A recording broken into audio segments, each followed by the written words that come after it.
You know that feeling when you and your partner just seem to be on totally different pages? It can be so frustrating. Well, today, we're going to crack the code. We're using the Enneagram as our map to uncover those hidden expectations and unspoken rules in relationships to figure out what your partner really wants, even if they don't say it out loud. So let me ask you, are you sure you're both speaking the same love language? Because a lot of the time, the biggest conflicts in a relationship aren't about some huge dramatic fight. Nope.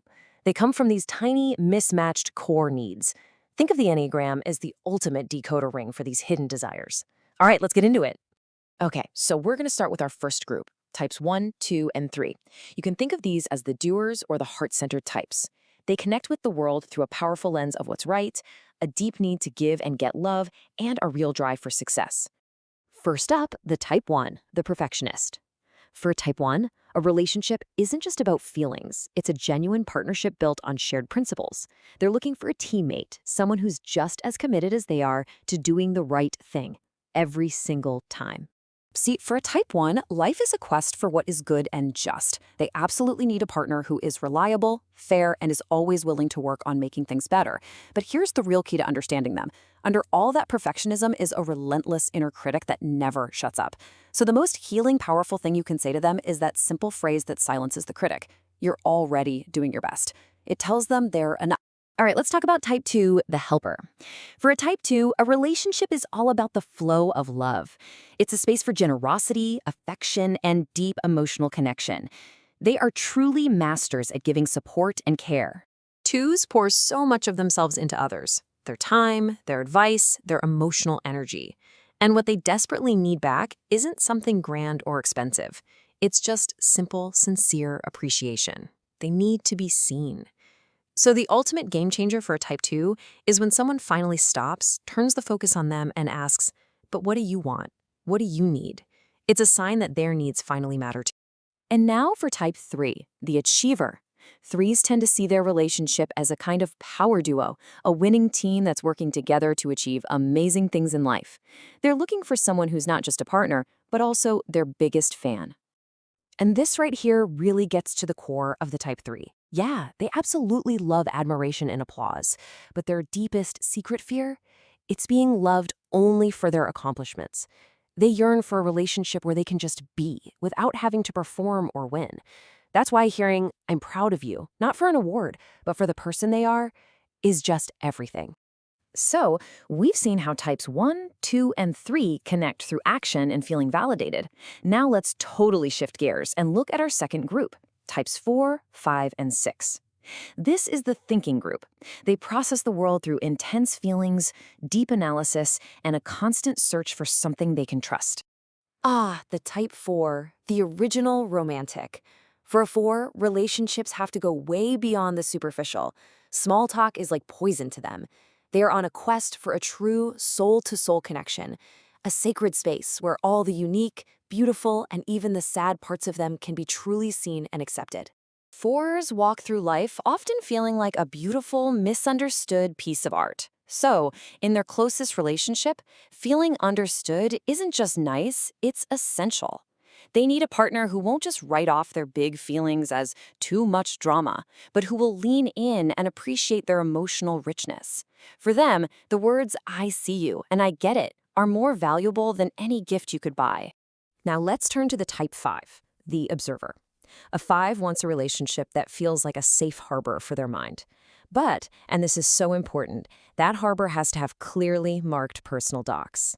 They need to feel deeply connected, but without ever feeling like they're losing their own independence.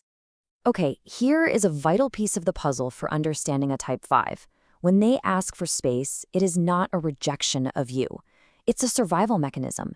They have to recharge their social batteries alone, so they can be fully present when they come back. So respecting their need for solitude and saying, I respect your space, is one of the most loving things you can do. It gives them the freedom to be themselves. Okay, let's talk about type 6, the questioning loyalist. Look, if you only remember one word about what a type 6 needs in a relationship, let it be this one: trust. For them, it is the absolute foundation. Without it, nothing else can be built. 6s are naturally wired to look out for what could go wrong, so uncertainty is their worst enemy. They need clear answers, direct communication, and a partner who is their rock. When things get tough, they don't want to feel alone. They need to hear that it's us against the problem. The ultimate comfort for a 6 is hearing that simple promise. I'm here. We'll figure this out together. And that brings us to our final group, type 7, 8, and 9. These are often called the gut types or instinctual types. They tend to react to the world from a visceral place, driven by a search for joy, a need for control, and a deep longing for peace. So let's meet the type 7, the adventurer. For a 7, a relationship should feel like a grand adventure. Life is a giant buffet of amazing experiences, and they want a partner to go exploring with them, to try everything on the menu. A core truth about 7s is that they feel suffocated by restriction and negativity. It's not that they can't deal with hard stuff, but they need to know it's not going to pull the whole relationship down into a pit of despair. They thrive with a partner who matches their optimistic energy and is always ready for the next fun thing. Next up, the powerhouse type 8, the challenger. 8s see relationships as a pact between two strong, capable people. Their number one fear isn't vulnerability, it's betrayal. For an 8, honesty isn't just a good idea, it's the only way to operate. 8s have zero patience for mind games or passive aggression. Just say what you mean. And here's what people often miss. They don't want a partner they can walk all over. They have immense respect for someone who can stand up to them and hold their ground. For an 8, loyalty is non-negotiable.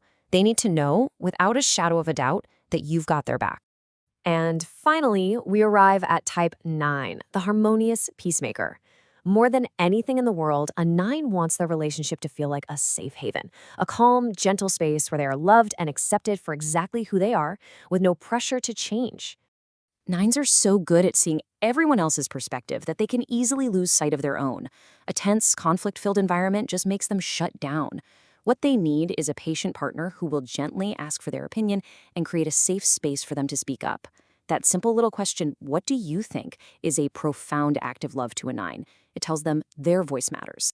Okay, so we've just done a whirlwind tour of all 9 types. So what? Why does any of this really matter?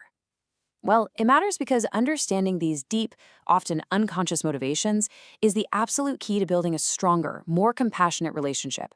It's about learning to love your partner in the way they actually receive love. This really puts it all into perspective, doesn't it? Let's just run through them one more time. The type 1 needs integrity. The type 2 needs appreciation. The type 3 needs admiration. The type 4 needs to be truly understood. The type 5 needs space. The type 6 needs security. The type 7 needs freedom. The type 8 needs loyalty. And the type 9 needs peace. I mean, it's so clear that a one-size-fits-all approach to love just doesn't work.